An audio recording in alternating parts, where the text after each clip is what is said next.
Goeiemôre, goeienaand, hier is Straatwys en my naam is Dion Loos. Dit is altyd maklik vir ons om motivering en passie te vind wanneer dinge mooi is. Wanneer die pad voor ons oop is en wanneer die geleenthede wag, wanneer die tapijt van sukses reeds vir ons uitgerol is, dan is dit maklik om opgewonde te wees. Dan is dit maklik om te glo, maklik om vorentoe te beweeg.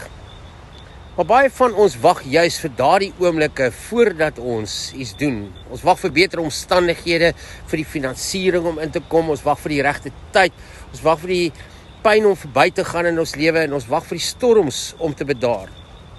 Want diep binne in ons glo ons dikwels dat geluk net op positiewe dinge gebou kan word. Die goeie dinge ontstaan uit goeie omstandighede. Dat sukses uit sukses gebore word, dat vreugde net uit vreugde kan groei.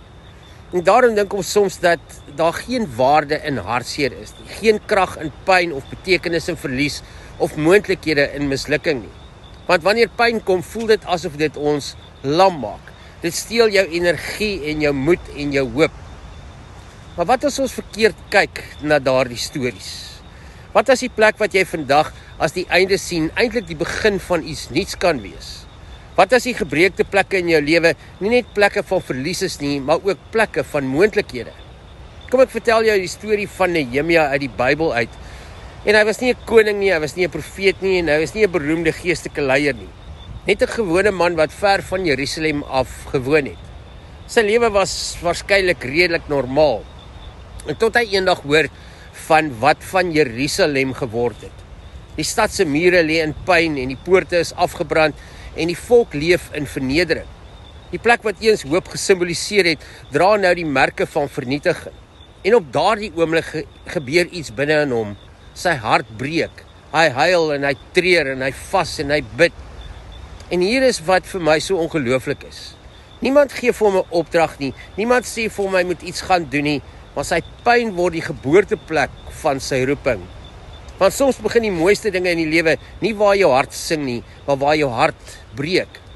Ons leef in 'n wêreld wat passie dikwels verkeerd verstaan. Ons dink passie is altyd opgewondenheid en altyd energie en positief wees. Ons dink passie is altyd iets wat jou gelukkig maak.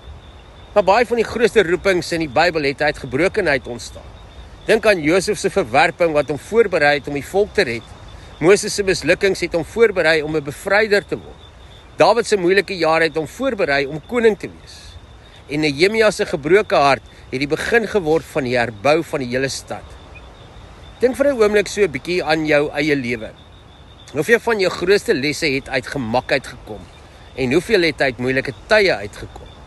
Die waarheid is dat baie van die wysheid wat ons vandag dra, nie in die sonskyn van jou lewe gebore is nie. Dit was in die storms gevorm. Die diepste medelee kom gewoonlik uit mense wat baie seer gekry het. Die grootste begrip kom dikwels uit jou eie verlies uit. En die mooiste sagtheid kom dikwels uit eie gebrokenheid. Die bekende psigiater Viktor Frankl het gesê dat mense nie primêr op soek is na geluk nie. Ons soek betekenis. En baie keer ontdek ons betekenis juis in die plekke waar ons die seerste gekry het.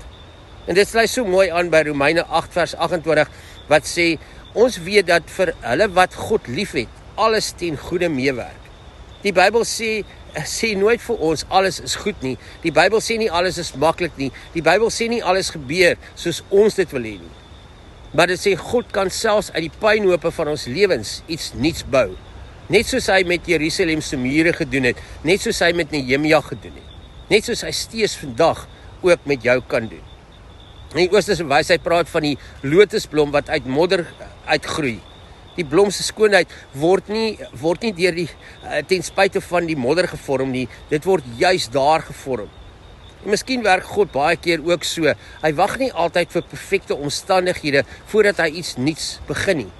Hy begin dikwels juis in die middel van die chaos, in die middel van die verlies en die hartseer en die pynhope.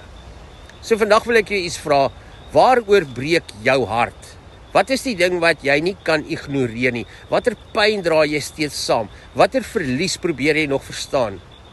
Want dalk kyk jy vandag na die pynhope van jou lewe en sien net wat verlore gegaan het. Maar dalk sien God reeds die fondasie van iets nuuts. Dalk is hierdie nie die einde van jou verhaal nie. Dalk is dit die begin van jou oorbegin. 'n herbou, 'n nuwe hoofstuk, 'n nuwe weergawe van jouself. Een wat sterker en wyser en sagter en meer medelydend is, meer betekenisvol is en uiteindelik meer vervuld is as wat jy ooit kan dink. Want in Nehemia se storie herinner ons aan 'n waarheid wat ons nooit moet vergeet nie. God bou baie keer sy mooiste meesterwerke op plekke wat vir ons soos ruïnes lyk. En jou grootste pyn hoef nie die einde van jou storie te wees nie. Dit kan die plek wees waar jou grootste roeping en doelwitte in jou lewe begin. Ek sê vir jou dankie dat jy saam gestap het en tot ons weer saam stap. Mooi loop.